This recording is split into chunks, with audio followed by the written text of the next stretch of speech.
सालको कार्ड त्यहाँ छ, त्यहाँ ठेकदारको सेटिङ छ, त्यसले गर्दा बसिरहँ, त्यसमा 2-4 पैसा आउँछ भनेरै बसेका हो नि। त किन बसिरहन् त भने मुद्दा किन हाल्नु पर्यो? 20 वर्षदेखि तराईमा बसिरहेको छ, 28 वर्षदेखि। जब मन्त्रालयले सरुवा गर्छन् मुख्यमन्त्री विरुद्ध किन मुद्दा हाल्छन्? कहिले दिपायलमा मुद्दा हाल्छन्, कहिले कहाँ मुद्दा हाल्छन्, के चक्कर के हो त? किन अहिलेसम्मका 30 वर्षसम्म जुन रूपमा चाहिँ तराई क्षेत्रमा साल भएको क्षेत्रमा बसेका कर्मचारीहरू के सेटिङकै भरमा बसेका? एकदम 100%। तिनको छानबिन हुनुपर्छ। बुझ्नु नि, छानबिन नगरी हुँदैन। किन बसिरहन् भने सरुवाले भन्छ 2 वर्षमा सरुवा भन्छ, 20 वर्षदेखि बसिरहेको छ। ऊ जाने बेलामा बाक्लो जङ्गल थियो, अहिले नाङ्गो भएपछि उसो जिम्मेवारी भएन त्यहाँ। त्यसो साल नै देखेर बसेका हुन्। त्यसो भए वनमा अहिलेसम्मका जति पनि कार्यालयमा डिएफओ भएका छन्, जति पनि डिएफओ छन्, सबैको सम्पत्ति एकदम पर्छ भन्ने हो। सबको गर्नुपर्छ। 6 महिनामा हाल फोटो। ठिक, तिमीले घर बनाछौ काठमाडौँ भने घर बनाउँदा मजा आउने र कस्तो पेन्टिङ लगाऊ भने घरै किन देखाउन निले? न होलीमा देखाउँछ, न दसैँमा देखाउँछ, न त कस्तो घर हो त्यो? घरै नदेखाउनु यसमा गडबडी छ भन्ने हो। जो मान्छेले काठमाडौँमा घर बनाछ, गाडी किनेछ, आफ्नो नाममा छैन, घर बनाछ, फेसबुक टिकटकमा हाल्दैन भने नानी हो। म भन्छु, म नानीहरूलाई बच्चाहरूलाई भन्छु, तिमीले बाबालाई सोध, तिम्रो बाबाले केही न केही गडबड गरिरहन्, किन घर टिकटकमा हाल्दैनन्, किन फेसबुकमा हाल्दैनन्, किन मान्छेले ल्याउँदैनन्? बुझ्नु पर्यो नि त्यो। त्यसमा केही न केही गडबड। तराईमा बस्नु पर्यो रे, साल भएको ठाउँमा बस्नु पर्यो रे। बस्न पाइने सरुवा गऱ्यो भने मुद्दा पनि हालिराख्ने। हेर्नुहोस् नियत के हो त? देशै बनाउने नियत हो। किन यसमा सबै यो सरुवा प्रणाली र कर्मचारीले गर्दा मात्रै यो वन ठिक नभएको हो? तपाईँ नियतै गलत छ मैले भने नि। नियत गलत छ भने उही सिलौटोको ढुङ्गा पनि अचार बनाउने ठाउँमा मान्छे मारिदिन्छ, उही आलु काट्ने चकुले मान्छे मारिदिन्छ, उही औजार हतियार भइदिन्छ भने नियत त सफा राख्नु पर्यो नि। यो वैज्ञानिक वन र दिगो वन फेल हुनुमा कर्मचारीको मुख्य भूमिका हो। एकदम कर्मचारी यो जो व्यथित कुशासन भन्छ नि, कुशासनले बिगारे। सुशासन नआएसम्म यो सफलै हुँदैन। लेखेर राख्नु, सुशासन पहिला ल्याउनुपर्छ। अहिले चाहिँ वन कार्यालयहरूले अतिक्रमण हटाउने चक्करमा चाहिँ जस्तै अत्तरियादेखि तल हेर्नुपर्दा माथि हेर्नुपर्दा गरिबका झुपडी मात्र हट्ने, ठुला घरहरू किन नहट्ने? के देख्नुहुन्छ यसमा? पछाडिपट्टि झुप्रो हटाहातो देखाउने, अगाडिको बिल्डिङलाई छोडिदिने। त्यो त निकुञ्जको पनि जिम्मा के हो? बाघ बचाउने जिम्मा हो के? त्यसलाई मार्ने अधिकार छैन। निकुञ्जवालाले ध्यान दिए हुन्छ, वरिपरि बन्दुक राखेको छ कि बाघ बचाउनलाई, मार्ने अधिकार होइन। मैले मेरो बच्चा छ नि, 2टा छोरी, तिनलाई पाल्ने मेरो अधिकार छ, मार्ने अधिकार मलाई छैन कि त्यहाँबाट हेक्का होस्। उहाँले बचाए बापत खाइरहनु तलब। 100 वर्ष साल पाल्ने रे, 100 वर्षमा दुनियाँमा मङ्गल गएर पुगिसक्यो हुन्छ नि, सालमा टाँचा लाएर बस्ने यार नहुने कुरा हो त्यो। सरासर भने नि यता फर्मुलाबाट मार्जिन आइरहेछ हो किन भन्दा सरुवा प्रणाली ध्वस्त पारेछन्। त्यो आफ्नो हातमा आओस्, फाइल आफ्नै फाँटबाट जाओस्, आफ्नै हातबाट जाओस् भन्ने कुरो। यी टेन्डरिङ गर्न एकदम जरुरी छैन। पहिलो कुरो जो हाम्रो वन विभागको धेरै हाकिमहरू चाहँदैनन् कि आफ्नै फाँटबाट जाओस्, आफ्नै हातबाट जाओस्, आफू तराई बसिरहनु पर्यो सधैँ। किन यसमा ठुलो पैसाको कमिसनको खेल छ र? त्यही त हो नि कुरो, चक्करै त्यही त। के को लागि फाइल चाहियो त यसलाई? यी टेन्डरिङ गर्दा के छेक्यो? मलाई सबभन्दा बिमती यहाँनिर त हो नि, वैज्ञानिक व्यवस्था पनि भन्ने, देश बनाउँछु पनि भन्ने, पुरानै फर्मुला उल्टाएर त्यहाँनिर चलखेल गरिराख्ने, त्यो त ठिक कुरो होइन नि त। टेन्डरिङ म्यानुअली गर्नुपर्ने रे, हरेक फाइल आफ्नो फाँटबाट जानुपर्ने रे, आफ्नो हातबाट जानुपर्ने भने के हो त? नियत बदल्ने त होइन। तपाईँ पनि बाहिर फेरि ठुला कुरा गर्ने अनि आफै चाहिँ टेन्डरिङको कुरा गर्दाखेरि चाहिँ विभिन्न ठाउँमा त्यो पनि काम नगर्ने, अनि टेबलमा फाइल पुग्नै पर्ने, आफ्नो हातले सिग्नेचर गर्नै पर्ने। ए बाबा त्यो बदल्नु पर्छ भन्ने लागिरहेको। अब हामीले गएर मृग खाइदिइराखौँ, हरेक वर्ष बँदेल खाइदिइराखौँ, 100वटा। एउटा बाख्रो खाँदाखेरि हामी उजुरी लिएर आउँछौँ। मैले अब यो हाम्रो शिक्षा प्रणाली कस्तो छ भन्दाखेरि हामीले पढ्न त यहाँ पढिरहेको, तर विदेशीले के आफ्नो फ्याक्ट्री छ उनको, त्यहाँ आफ्नो कामदार यहाँ पैदा गरेर यहाँ लेबर तयार गरे हो कि आफ्नो लागि लेबर तयार गरे हो। त्यो हाम्रो मायाले होइन। हाम्रो मायाले भए त हाम्रो शिक्षा पढाउँथ्यो नि, हाम्रो भाषा पढाउँथ्यो होला, हाम्रो पुर्खाले के सिकायो त्यो त पढाइराखेनन्। उनले आफ्नो लागि लेबर पैदा गरिराखन्। तपाईँसँग प्रमाण हुँदै पनि तपाईँले कारबाही किन अगाडि बढाउन सक्नु भएन? प्रमाण उसले काटेर लगाएको भिडियो छैन हामीसँग, होइन? कटाउने मान्छेले हामीले नै हो भने कसरी त्यसलाई फसाउने भन्छ? जबरजस्ती। त्रिनेत्र पोस्ट हेरिराख्नुभएका सम्पूर्ण दर्शक महानुभावहरूमा गोपी उपाध्यायको नमस्कार। आज हामीसँग बाजुरा जिल्ला डिएफओ सुरेश चन्द्र डीसी हामीसँग हुनुहुन्छ। स्वागत छ यहाँलाई। नमस्ते। जस्तै अहिले तपाईँले वन क्षेत्रमा काम गरिराख्नु भएको लगभग 35 वर्ष, अहिले वनको वर्तमान अवस्था के छ? वर्तमान अवस्था हाम्रो संरक्षण राम्रो भएको छ। एक जमानामा हाम्रो वन लगभग 1990 मैले जागिर सुरु गर्ने बेला 30% को हाराहारीमा थियो नेपालको कुल भूभागको। अहिले चाहिँ लगभग 45-46% छ। संरक्षण राम्रो भएको छ, होइन? खास गरी यो वन विभागले हामीले वन पाल्न सक्दैनौँ भनेर सरेन्डर गरे वन विभागले। अनि उनले के गरे भन्दा जनता गुहारे, सामुदायिक वन लागू भयो नि। यो खास गरी सामुदायिक वनकै कारणले भएको हो। त्यसो भए यो वनमा सुधार आउनु नै सामुदायिक वनको मुख्य भूमिका हो। एकदम एकदम वन जो घना बन्यो नि 30% 45 त्यो सामुदायिक वनकै कारणले जनताहरू सामेल भए। हामी तलब खाएर काम गरिरहेको थियौँ भने जनताहरूले बिना तलब काम गर्थे कि। यसको लागि जनताहरूलाई एकदम धन्यवाद छ। यो वनको चाहिँ मुख्य समस्या के हो अनि यसको निवारण कारण के हुन सक्छ? वनको मुख्य समस्या भनेको यो मैले धेरै ठाउँमा भन्ने गरेको छु होइन, जनरली पनि। तपाईँको विश्वमै हेर्नुभयो भने पनि कति ठाउँमा हाम्रो देशमा राजतन्त्र खराब छ भनियो, तर अहिले विश्वको सबभन्दा सुखी देश राजतन्त्रै भएको छ। खाडीमा हेर्नुहोस्, बेलायत राजतन्त्र छ, के अरे जापानमा राजतन्त्र छ, नेदरल्यान्ड धेरै देशहरू छन् नि। त्यो राजतन्त्र खराब भयो त्यहाँ कसरी विकास गर्यो? फेरि कति ठाउँमा गणतन्त्र ठिक भयो भन्छन्, फेरि गणतन्त्र भएको देश पनि भुक्कड भएको छैन अफ्रिकातिर। सबभन्दा ठुलो चक्कर भनेको अनेस्टी हो। हाम्रो विभिन्न वादहरूमध्ये, विभिन्न सिद्धान्तमध्ये सबभन्दा ठुलो के छ? Honesty is the best policy. हामी अनेस्ट भएनौँ, त्यसले गर्दा फेल भयो। यदि हामी बेइमान भयौँ भने जुनसुकै वाद, जुनसुकै सिद्धान्त, जुनसुकै व्यवस्था आए पनि हाम्रो अवस्था बदलिनेवाला छैन। मैले बुझेको त्यति हो। जस्तो अहिले यो सामुदायिक वनको कतिको प्रभावकारिता छ, के छ अहिले खास देख्नु पर्दा? एकदम एकदम सामुदायिक वनले राम्रो गरेका छन्। मैले भने नि, हामी वनको कर्मचारी, मलाई सरकारले गाडी दिएछ, भात पकाउने मान्छे दिएछ, सबै दिएछ, क्वार्टर दिएछ, तलब खाइरहेको छु, पेन्सन पाउँछु, तर बिचरा सामुदायिक वनवालाले फ्रीमा काम गर्दैन। मुद्दा परेको दिन उनले जेल जानुपर्छ। जोगबुढा केसमा देख्नुभयो नि, साइन गर्न नसक्ने मान्छे पनि अध्यक्ष भएकै कारण जेलमा गए, न पेन्सन छ। उहाँले धेरै ठुलो सहयोग गर्नुभएको छ। नेपालको वन यहाँसम्म आएकै सामुदायिक वनको कारणले हो। तर आजकल विडम्बना के छ, फेरि तिनै सामुदायिक वनलाई फेरि अहिले कस्तो छ भन्दाखेरि सरकार हाबी भएर अधिकार खोजिदिरहेको छ कि। त्यो सामुदायिक वन र सरकारको अहिले टसल भइरहेको नि। हिजो जङ्गल नाङ्गो भावेलाई चाहिँ सामुदायिक वनलाई गुहार्ने, हजुर सकिन भन्ने, अहिले वन बाक्लो भएर खाने बेलामा चाहिँ उनलाई बाइपास गर्ने कुरो, यो चाहिँ मलाई मन परिरहेको छैन। नै धेरै जसो ठाउँमा त अहिले पनि सामुदायिक वनमा चाहिँ विभिन्न सेटिङको उसमा चाहिँ रुखहरू काटिने, विभिन्न सेटिङमा चाहिँ काठहरू बेचिने भन्ने जस्ता घटनाहरू पनि देखिरहेको छ नि त। जोगाउनलाई उनले जोगाए मैले भने नि। तर अहिले अघि भने त मैले honesty is the best policy. तर त्यहाँ समिति, कार्य समिति छ नि, विभिन्न दलबाट, विभिन्न विचारबाट आएका मान्छेहरू छन् नि, तिनले गर्दा हो। जनरली उपभोक्ताले गल्ती गरेका छैन, उनले पाल्नै खोज्याउन्।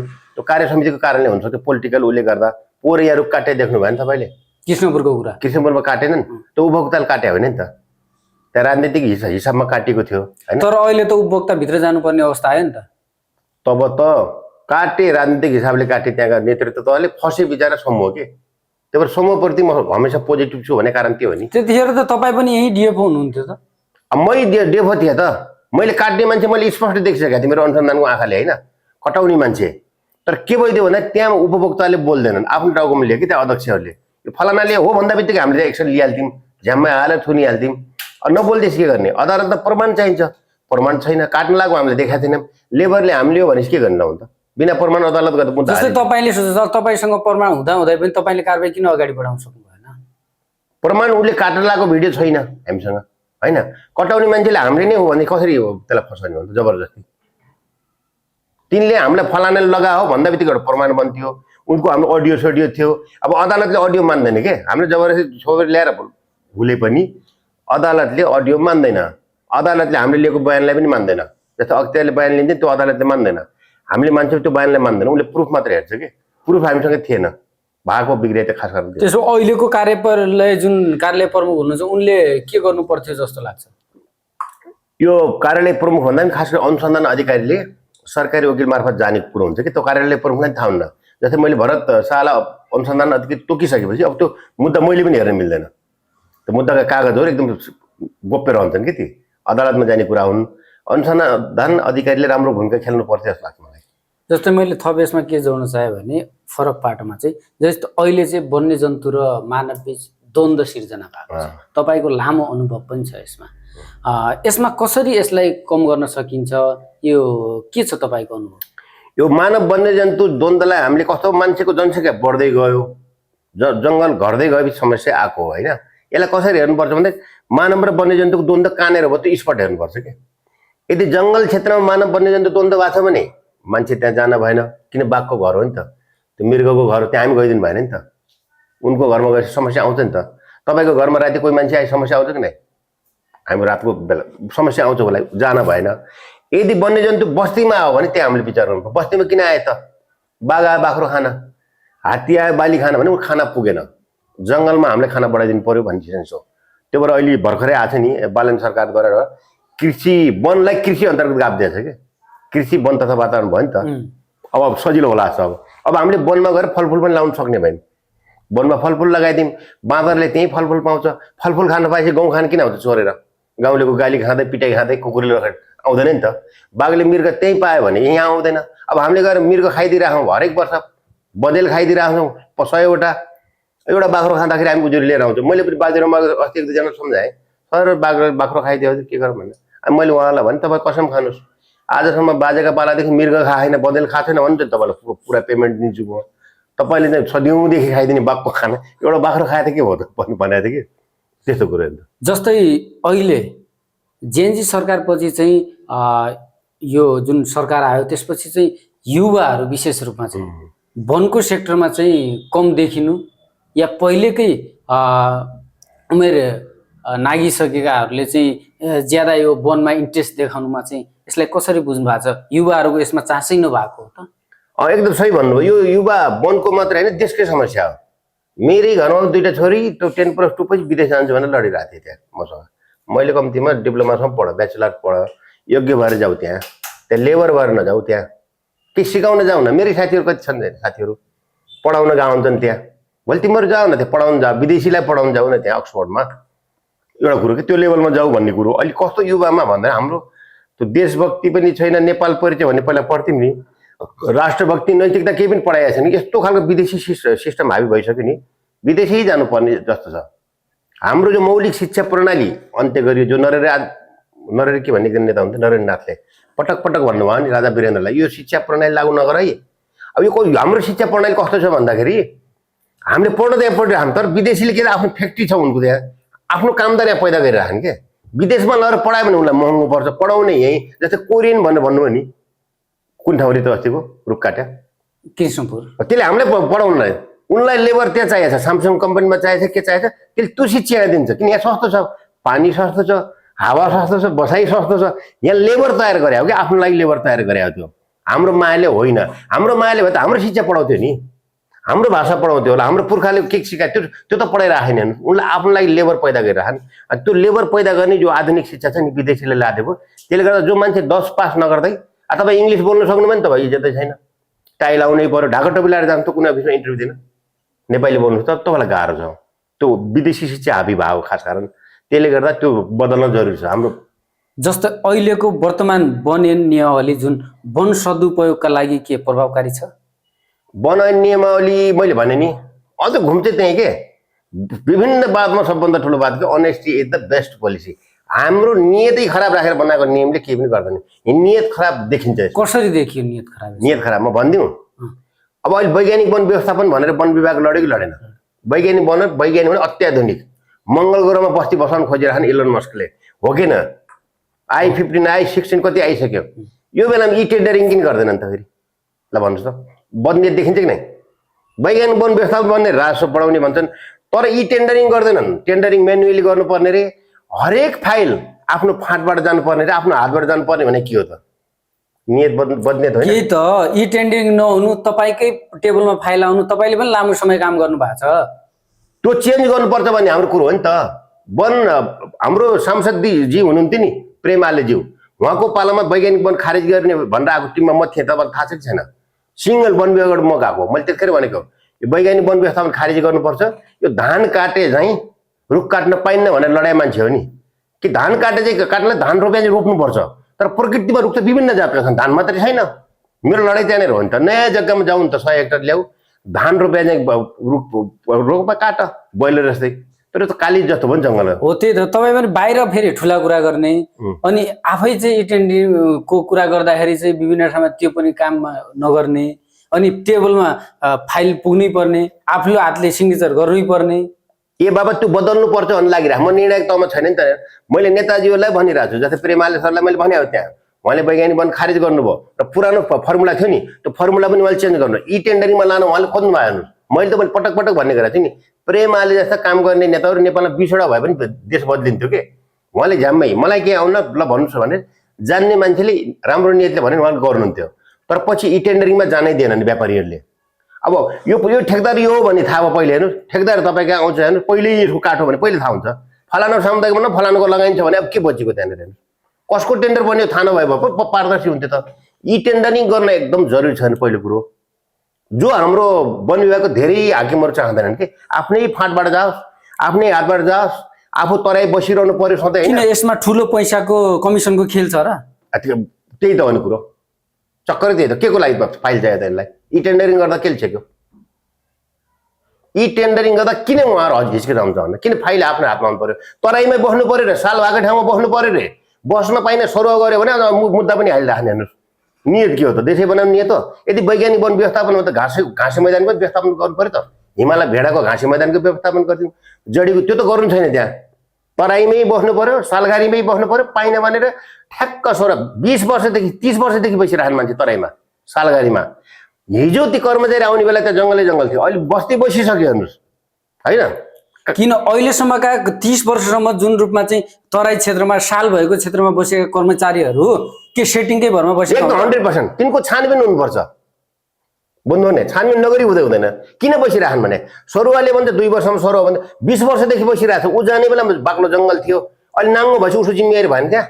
त्यसो साल नै देखेर बसेका हुन्। 100% त्यो सालको कार्ड त्यहाँ छ, त्यहाँ ठेकदारको सेटिङ छ, त्यसले गर्दा बसिरहन्। त्यसमा 2-4 पैसा आउँछ भनेरै बसेका हुन् नि। किन बसिरहन् त भने मुद्दा किन हाल्नु पर्यो? 20 वर्षदेखि तराईमा बसिरहेको छ, 28 वर्षदेखि। जब मन्त्रालयले सरुवा गर्छन् मुख्यमन्त्री विरुद्ध किन मुद्दा हाल्छन्? कहिले दिपायलमा मुद्दा हाल्छन्, कहिले कहाँ मुद्दा हाल्छन्? के चक्कर के हो त? किन यसमा पनि तपाईँ पनि 51 दिन यहाँ बस्नु भएको हो, त्यही चलखेल थियो। मैले त भने नि हामी 63 सालदेखि पहाडमा छौँ। बिचमा 51 दिन यहाँ बस्या मात्रै कञ्चनपुर। हामी पहाडको पहाड छौँ, हिमाल छौँ। हेर्नुहोस् कोही मान्छे तराईका तराई छन्, बुझ्नु पर्यो नि यहाँनिर। मान्छेले बुझ्दैनन् भनेपछि सबैलाई सगोलमा हाल्दैन। पत्रकार सबै एउटै हुन् नि त, 12 भाइ हुन् नि त। वनको मानिस सबै त्यस्तै होला नि भन्छन्। बुझ्नु पर्यो नि त। को मान्छे 30 वर्षदेखि तराई बसिरहेको छ, को मान्छे पहाडको पहाड। 63 सालदेखि हामी त तराईमा आएको छैनौँ। हामी त्यस्तो खालको मान्छे हो नि त। यसमा वन ऐन फेर्नुपर्छ भन्ने हो। वन ऐनमा त छ कि 2 वर्षमा गर भनेर यहाँ नियतै खराब भएको त। सरुवाको बेलामा न्याङ्ग गर्छन्, सकभर कता मिलाउँछन्, नभए भाँचेको हातमा प्लास्टर लाएर आउँछन्। एउटा रिपोर्ट लिएर आफ्नो एक्सरेमा हड्डी भाँचेको हुन्न, प्लास्टर लाएर समेत आउँछन्। नमरेका बाबु मराइदिन्छन्। हेर्नुहोस् त्यसो भए हड्डी भाँचेर पनि सरुवा रोकिने भन्ने हो। एकदम अब किन छैन त? नमरेका बाबु मराइदिनु भयो। हेर्नुहोस् त्यस्तो गरिरहन् होइन। जस्तै पुरानो बनेन, त्यसपछि फेरि अर्को ल्याइयो, त्यसपछि फेरि पुरानै बनेनलाई चाहिँ लागू गर्ने भन्ने हिसाबमा आयो। किन यो बनेर यसरी फेरिरहेको? त्यो फर्मुला कुरा गर्नुभयो तपाईँले होइन। पुरानो फर्मुला हाम्रो के थियो? होप्पस भन्ने फर्मुला थियो, क्वार्टरगत फर्मुला। क्वार्टरगत फर्मुला के भन्छ? यो गोलिया छ नि, यो गोलियालाई चिरानको रूपमा हेर्छ कि त्यसले। गोलियाबाट कति काठ आउँछ चिरान भनेर ट्याक्क पार्छ। त्यो अङ्ग्रेजहरूले उपनिवेश राष्ट्रको काठ दोहन गर्नलाई उनले कागजमा काठ लान्थे 100, तर जान्थ्यो कति? 128 लगभग 1/3 काठ बढी लान्थे। त्यो फर्मुला त्यो बेला उनले लगायो, अङ्ग्रेजले उपनिवेश राष्ट्रको दोहन गर्नलाई। नेपाल त उपनिवेश कहिले पनि भएन, तर हाम्रा मूर्खहरू के गरे देहरादुनमा गएर पढे। देहरादुन त उपनिवेश हो नि त अङ्ग्रेजको। त्यहाँबाट त्यो फर्मुला लिएर आए। सबैलाई थाहा छ, लोकसेवामा पनि सोध्छन् 100 क्युबिटलाई 78.5 देखाउँछ, 21% घट्छ भने पढी पनि राखन् भने 21.5 होइन त्यो पर्सेन्ट त। त्यो पर्सेन्टमा कति हुन्छ? 78.5 किन्दाखेरि तपाईँले 21 फ्रीमा पाउनुभयो भने 100मा कति भन्यो भने त पर्सेन्ट? 100मा तपाईँको 27% भन्दा बढी फ्रीमा गइरहेको छ। त्यो फर्मुला राजस्व चुहावट भइरहेको छ। बाहिर पढेको शिक्षाले भइरहेको हो। बाहिर भने यहाँ इन्डियामा त इङ्ल्यान्डले आफै लागू गर्दैन कि त्यो फर्मुला। अहिले उसले यहाँको काठ दोहन गरेर गर्यो, किनकि उसलाई इङ्ल्यान्ड बनाउँथ्यो। त्यहाँका त कौला काठ भयो, यहाँको त साल देखेर अचम्म पऱ्यो नि तिनीहरूले। त्यहाँको रेलवेको लागि के लागि लगे त्यो फर्मुला त्यो बेला लगाएको, अहिले पनि लगाएको थियो। बिचमा प्रेमालेजीको पालामा यो खारेज भएको फर्मुला। तर खारेज हुँदाखेरि त 27% राजस्व चुहावट त बन्द भयो नि। बन्द भइसक्यो। त्यो कहाँ कहाँ गएको थियो राजस्व? ती सबै छटपटिएर फेरि एकजना मधेसी त्यो मन्त्री भाइलाई फेरि उल्टायो। हेर्नुहोस् त्यो होप्पस फर्मुला उल्टाएर इस्माइलियनले ल्याएको थियो। इस्माइलियनले 100मा 100 देखाउँथ्यो, किनकि हामीले गोलियालाई गोलियाको रूपमा बेच्ने कि गोलियाको मूल्य लिनु पर्यो। चिरान देखाएको छ चिरानको लिनु पर्यो नि त। गोलियाको मूल्यमा उनले चिरान लगिरहेको थिए, त्यसमा बचिरहेको थियो नि त पैसा 27%, त्यसमा चलखेल भइरहेको थियो। पछि बदलेको हेर्नुहोस्, फेरि एकजना मधेसी के राम समथिङ भन्ने मन्त्री आए बेला उनले फेरि उल्टाइदियो। हेर्नु त्यहाँ लगेर फेरि पुरानै धर्मको गयो। मलाई सबभन्दा विमति यहाँनिर त हो नि, वैज्ञानिक व्यवस्थापन पनि भन्ने, देश बनाउँछु पनि भन्ने, पुरानै फर्मुला उल्टाएर त्यहाँनिर चलखेल गरिरहेको त्यो त ठिक कुरो होइन नि त। अब के गर्नुपर्छ यसमा? त्यही इस्माइलियन फर्मुला ल्याउनुपर्छ। फर्मुला चेन्ज गर्नु पर्यो। त्यही मात्र कसरी प्रभावकारी हुन्छ? त्यसले 100% देखाउँछ नि तपाईँको। मैले भने नि, हजुरले एउटा खसी किन्नुभयो, खसी चाहिँ 30 किलो, त्यसको मासु कति आउँछ? 25। हो किन त्यो तराजु यसरी बनाउँछ त 25 मात्रै देखाइन्छ कि त्यसले 30 किलो खसीलाई त्यो होपस भनेको त्यो हेर्नुहोस् अलरेडी तपाईँ मासु भुँडी फाला सिङ फाला खुर फाला गर्दाखेरि 25 किलो मात्र मासु बस्छ नि यदि हामीले नेट मासुको हो भने मासुको मूल्य तिर्नु पर्यो कि त अब मूल्य तिर्छौँ जिउँदो खसीको वेट के आइरहेको थियो त्यहाँनिर 27% भन्दा बढी घाटा भइरहेको थियो 1/3 अहिले चाहिँ वन कार्यालयहरूले अतिक्रमण हटाउने चक्करमा चाहिँ जस्तै अत्तरियादेखि तल हेर्नुपर्दा माथि हेर्नुपर्दा गरिबका झुपडी मात्र हट्ने ठुला घरहरू किन नहट्ने के देख्नुहुन्छ यसमा भने पनि तपाईँलाई अचम्म मान्नु होला कान्तिपुर भने जमानामा त राम्रै पत्रिका हो नि त अहिले रवि लामिछाने आएपछि 12 बजेमा पारे भने जमानामा कान्तिपुरले लेखेको अर्थ लाग्थ्यो कान्तिपुरको फ्रन्ट पेजमा डिआर पन्त भनेको ठुलै पत्रकारजी हुनुहुन्छ हो कि सुदूरपश्चिमको हकमा उहाँले लेख्नु भएको छ अत्तरियाको वन क्षेत्र वन कर्मचारीकै मिलेमतोमा छापियो भनेर उहाँले त्यो कागज सहित छापिदिनु भयो वन कर्मचारीकै त्यहाँ घरहरू अतिक्रमण छ तपाईँलाई पत्ता लगाउनुहोस् ल तपाईँ पत्रकारजी हो भने मैले यति भन्दै ल अत्तरियाको वन क्षेत्र छ नि कर्मचारीको मिलेमतोमा भयो तपाईँ भनिदिनुहोस् न कसरी मिलेमतो भयो यसमा कति घरहरू छ तपाईँ जानुहोस् वनको जिम्मेवार अधिकारी जो मान्छे अत्तरिया आउनलाई मरिरहेको थियो नि तिनीहरू तिनको घर नै ऐल्यान्डमा छ त्यहाँ अब यति भन्दा अब तपाईँ पत्ता लगाउनुहोस् कैलाली नै चाहियो कैलालीमा अत्तरी किन चाहियो कान्तिपुरले छापिरहेको छ कि फलाना फलाना वन कर्मचारीको मिलेमतोमा यहाँ भएको भने उसले ऊ चाहिँ छापिदिएको थियो कागज सहित त कारवाही कहीँबाट भएन सबै मिलायो त हामीले के गर्नु त कान्तिपुरको पनि काम त्यही त निकालिदिनु त भने कारवाही गर्ने निकाले गर्नु पऱ्यो नि तिनै मान्छेलाई फेरि दोहोऱ्याएर त्यहाँ ल्याइदिन्छ कि फेरि अतिक्रमण गर्दैनन् अनि पछाडिपट्टि झुप्रो हटाहातो देखाउने अगाडिको बिल्डिङलाई छोडिदिने त्यो त त्यही त धेरैचोटि चाहिँ अत्तरिया तलदेखि लिएर माथिसम्म विभिन्न ठाउँमा चाहिँ झुप्राहरू हटाए सडकमै पनि झुप्रा मात्र हटाए बिल्डिङ झुप्रा हटाए मात्र कसरी देखियो भन्ने हो नियम झुप्रालाई मात्र लाग्नु बिल्डिङलाई लाग्नु पर्दैन लाग्नु पर्छ पर्दैन मलाई एकचोटि यस्तै भयो हेर्नुहोस् डडेलधुरामा छँदाखेरि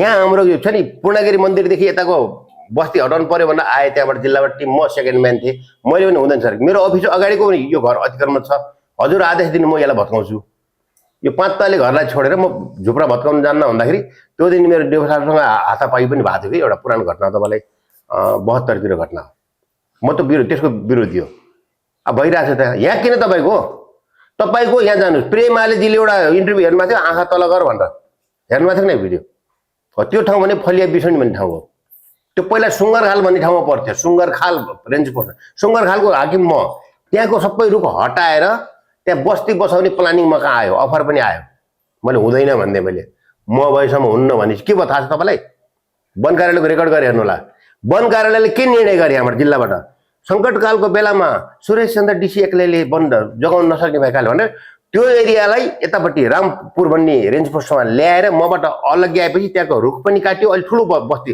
मैले भने फलिया बिसोनी भन्ने बस्ती छ नि सुँगरखालबाट हटाएपछि बसेको छ पछि म बोल्ने कुरो नै म बोल्दाखेरि तपाईँको रेन्ज पोस्टमा पर्दैन तपाईँ किन बढी जान्ने हुनु पऱ्यो बोल्ने कुरो नि भएन मेरो रेन्ज पोस्टमा अलग्गै आएपछि अतिक्रमण गराएको थियो फलिया बिसोनी फेरि तपाईँको त यो अरूको उसमा चाहिँ औँला हाल्ने चाहिँ बानी धेरै छ फेरि होइन मैले मेरोमा थियो नि त मलाई माया लाग्यो नि त त्यो बस्ती त्यहाँ बस्दैछ रुखहरू हटाउँदैछन् त्यहाँ एउटा ठुलो नेटवर्क लागेर भनेर मैले हाकिमलाई रिपोर्टिङ गरेको हाकिमै उतातिर मिल्दैछ म के गरौँ भन्नुहोस् न यही कञ्चनपुरमा धेरै ठाउँमा देखियो नि त जस्तै निकुञ्जको उसमा पनि त्यही देखियो निकुञ्जमा कस्तो भयो बाघ मराएको त निकुञ्जले हो नि 2 दिनदेखि ठन्डी लागिरहेको थियो त्यहाँ मेरो भनाइ के थियो भने बाघको बच्चालाई न्यानोमा ल्याइदिउँ राति आमा आएर लक्ष्य भन्ने थियो निकुञ्जको पनि जिम्मा के हो बाघ बचाउने जिम्मा हो के त्यसलाई मार्ने अधिकार छैन निकुञ्जवालाले ध्यान दिए हुन्छ वरिपरि बन्दुक राखेको थियो कि बाघ बचाउनलाई मार्ने अधिकार होइन मैले मेरो बच्चा छ नि 2टा छोरी तिनलाई पाल्ने मेरो अधिकार छ मार्ने अधिकार मलाई छ नि त्यहाँ हेक्का होस् उहाँले बचाए बापत खाइरहनु तलब 2 दिनदेखि कठाङ्ग्रेर आफू चाहिँ आगो तापेर बसिरहन्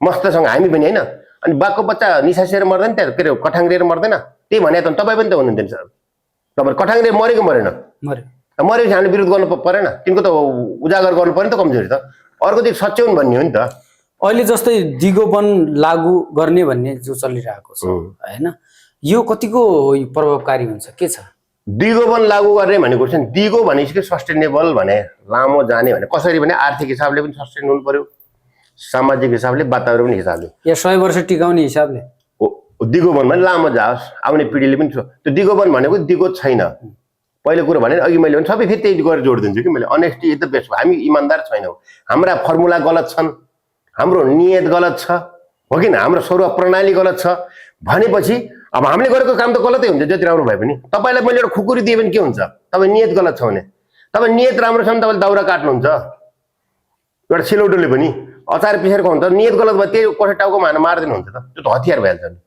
त्यही हँसिया पनि औजार पनि हुनसक्छ हतियार तपाईँ नियतमा भर पर्छ नियत सही राख्नु पर्यो सर्वप्रणाली सुधार्नु पर्यो फर्मुला बदल्नु पर्यो भने त्यो पछि दिगो होला फेरि दिगो त्यति दिगो छैन मैले किन्ने भयो तपाईँको सालको रुख हुर्किनलाई लगभग 100 वर्ष लाग्छ होइन त्यस्तै दिगो हो अब कस्तो यार 100 वर्षमा रुख हुर्काएर कोही धनी बन्छ कोही पत्याउँछ आजकल मूर्खको कुराहरू इलन मस्कको 2050 मा मङ्गल ग्रह जान लाग्छ तपाईँलाई अहिले हेर्नुहोस् त्यो टिकाउ साल कोहीले प्रयोग गर्दैन नि तपाईँको आइफोन 15 राम्रो हुँदा हुँदै तपाईँ 16 लिनुहुन्छ लिनु चाहिँ लिनुहुँदैन नबिग्रे पनि मान्छेको चेन्ज भएर रुचि चेन्ज भइरहेको छ हेर्नुहोस् जापान किन ब्याक पर्यो त यो दिगो वनमा चाहिँ साल छैन ठिक छैन भन्ने हो के हो दिगो वनमा साल छ साललाई काठकै रूपमा हेर्नुहुन्न भन्ने हो के त्यो काठ 100 वर्षभन्दा पहिले पातबाट के प्रयोग हुनसक्छ सालको खोटोबाट के हुनसक्छ सालको बिउबाट के हुनसक्छ सालको मुनि कुन जडीबुटी हुनसक्छ त्यसरी बहु रूपमा 5-5 वर्षमा प्रयोग गर्ने हिसाबले गयो भने होला 6 महिनामा के बाइले अब त 100 वर्ष साल पाल्ने रे 100 वर्षमा दुनियाँमा मङ्गल ग्रह पुइसक्यो हुन्छ नि सालमा टाँचा लाएर बस्ने यार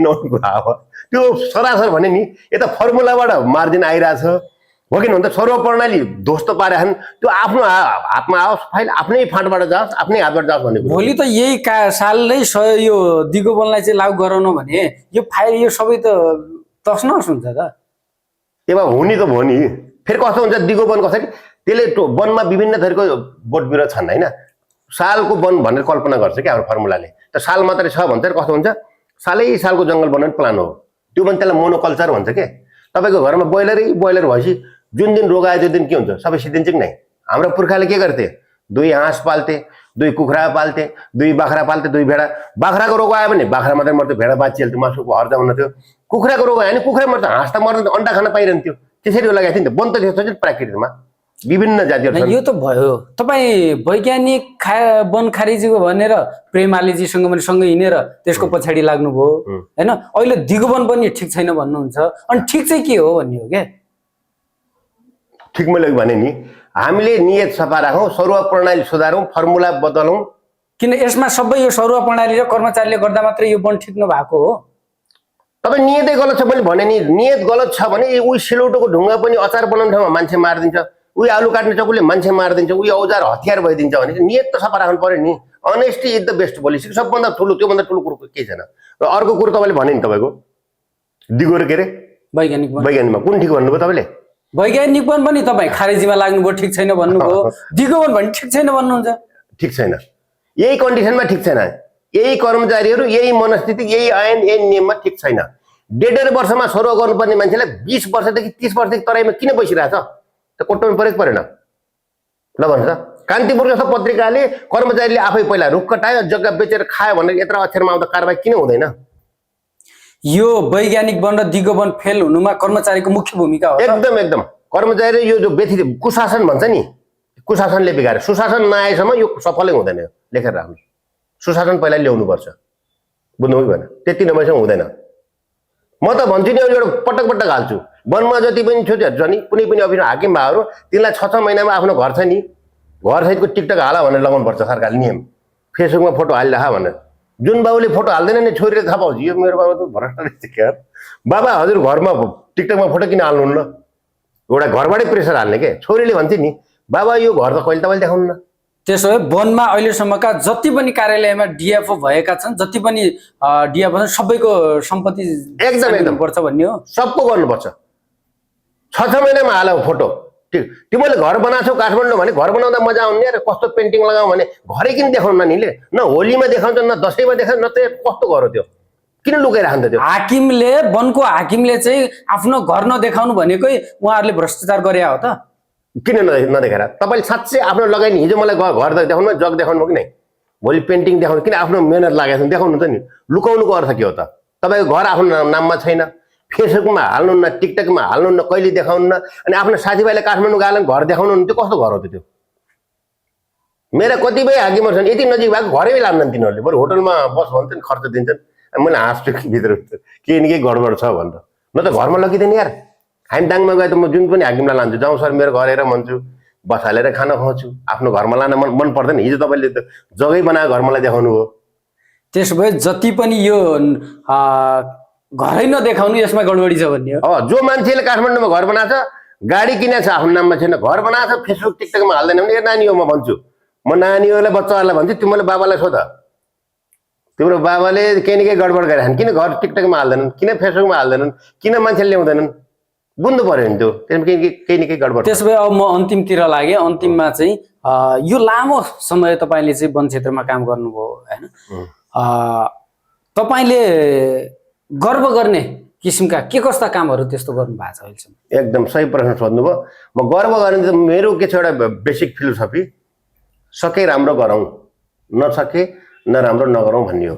मैले त्यस्तो ठुलो नराम्रो नियत बस होइन, यो जङ्गल मासौँ, यो बढी माल पठाउँ, मलाई ल्यायो भनेर भनेको छैन। एकजना व्यापारी ल्याउनुहोस्, एकजना व्यापारीको ल्याउनुहोस्, के गलत काम गरेर पैसा मैले मागेको छैन र कमा पनि छैन। म त मेरो घरको हाल्छु बिन्दास पाराले। एउटा कुरो, मैले धेरै राम्रो काम, ठुला काम गर्न नसके पनि नराम्रो काम गरेको छैन। अब यसलाई कसरी लिन्छ तपाईँले? नराम्रो नगर्नु पनि त राम्रो हो नि त। नराम्रो गर्नुभन्दा नराम्रो नगर्नु पनि राम्रो हो, समाजको लागि बढी घातक भएको छैन। अर्को कुरो, तपाईँले मैले भने फलिया बिसाउनी, फलिया बिसाउनीको मैले रोकिरहेको थिएँ। हेर्नुहोस्, रोक्दै पनि रेन्ज पोस्टै चेन्ज गरेर त्यो बस्ती बसालियो। म छौन्जेल मैले रोकिरहेको थिएँ। त्यो गर्व गर्न लायक काम हो। मैले अघि भने नि प्रेमालेजीले गएर आँखा तल गर भनेर त्यो अतिक्रमण बस्थ्यो। जङ्गल यति थियो नि, त्यहाँ करोडौँको काठहरू सबै हटाइयो। मैले रोक्न खोज्दा मेरो रेपोबाट बाहिर लगेर हटाएको, त्यो अहिले रेकर्ड पनि देखिन्छ होला। एउटा काम त्यो हेर्नुहोस्। अब कैलालीमा बस्दाखेरि बस्ती बढ्दै थियो त्यो बेलामा, भविष्यमा जे पनि हुनसक्छ, एउटा पार्क चाहिन्छ भनेर त्यहाँको सामुदायिक वनको अध्यक्षको इच्छा विपरीत, हाम्रो मानबहादुर खड्काजी मेरो घरबेटी हुन्थ्यो, उहाँको इच्छामा हामीले त्यो 8 बिघा जग्गा लिएर हामीले शिवपुरी धाम बनायौँ। मैले जिल्लामा बजेट थिएन त्यो बेला, मेरो तलब 4200 कति थियो, म 6000 रुपियाँ लगाएँ मैले। त्यो बेला फोटोकपी पनि थिएँ। शिवपुरी धाम भन्नुहुन्छ नि अहिले, सुदूरपश्चिममा घुम्न लायक ठाउँ भन्नुहुन्छ नि, त्यो मैले बनाएको क्या। शिवजीको म भक्त भएको कारणले, अरू केही हेर्ने फेरि यसमा म ट्याटु पनि छ नि, टक्क बाह्र होइन। अर्को कुरो, वैज्ञानिक वन व्यवस्था भन्छ नि, वैज्ञानिक वन लागू भएपछि धान काटेसरी रुख काटिरहेको थियो। मेरो भनाइ के थियो, धान काटेसरी काट्न पाइन्छ, तर धान लगाँदै लगाउनु पनि त पर्यो नि। प्राकृतिक वनमा पाइन्न भने मेरो हो कि जिकिर, काट भाइ, नाङ्गो जग्गामा जाऊ, धान रोप्या चाहिँ रोप, काट हो। त्यसरी जसरी अहिले धान गहुँ लगाइरहेका छन् त्यसरी नै साल रुखहरू लाउन मिल्ने, त्यसरी नै काट। तर प्राकृतिक वनमा चाहिँ विभिन्न थरीका रुख छन्, विभिन्न उमेरका रुख छन्, त्यहाँ गएर भद्रकोल काट्न पाइँदैन नि त भनेर विरोध गरे। धेरै मान्छे हाँस्दै के कुरा गर्छ भने आखिर प्रेमाले सरले मलाई बोलाउनु हो, वैज्ञानिक वन खारेज भयो कि भएन? त्यो पनि मेरो उपलब्धि, ठुलो काममा पर्छ हेर्नुहोस्। त्यसको लागि त मलाई पुरस्कार दिनुपर्ने मान्छे हो। अब दिँदैनन् हेर्नुहोस्, म तपाईँले यो इन्टरभ्यू पछि पाइहाल्छु कि। र अर्को कुरो, फर्मुला 27% राजस्व मारिरहेको फर्मुला छ नि, क्युजी भन्छ, क्वार्टर फर्मुला या होपस फर्मुला, त मैले नै भने प्रेमाले सरलाई के गरेर यो फर्मुला खारेज गर्नु भने पछि सायद प्रदीप यादवको पालामा खारेज भयो। त्यसपछि यिनीहरूले उल्टाए थिए, व्यापारी र केही कर्मचारी मिलेर होइन। त्यसमा पनि मलाई गर्व लाग्छ हेर्नुहोस्। खास कुरो त्यही हेर्नुहोस्, फर्मुलाको कुरा भयो, वैज्ञानिक वन व्यवस्थापन भयो होइन। अहिलेसम्म त्यो लुकाउनु पर्ने सम्पत्ति मसँग केही पनि छैन, जे छन् बिन्दा छन्, खुल्ला हिँडिरहेको छु मजाले। त्यही त हो नि ठुलो कुरो। हुन्छ, अब समय दिनुभयो यसको लागि धेरै धेरै धन्यवाद। एकदम मलाई बोल्ने मौका दिनुभयो होइन।